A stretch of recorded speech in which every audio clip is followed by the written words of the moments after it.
The action that we humans often take is motivated by memory. Memory that is gone, done with the past. Past action that, by the way, has been interpreted by our own perceptions and the way we see things. Our actions are often violent, destructive, self-motivated because it is hardwired in us to act, to have relationships based on memory. We are unable to move past the remembrance of yesterday, the hurts of yesterday, because we have identified every action, every translation of that action to be part of the self. And the self in this case is created by our own perceptions, interpretations of every little action that has been taken. And well, we write stories because that is how we've been trained. That's how we have been brought up, to tell stories.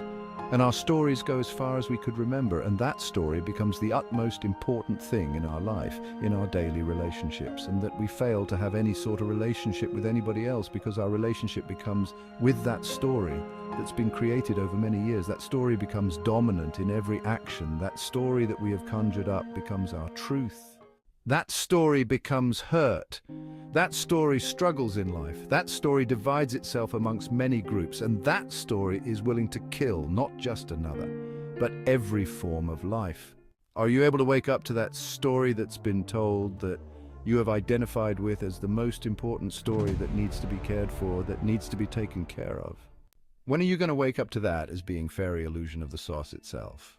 That illusion being the source of agony, despair, and hurt.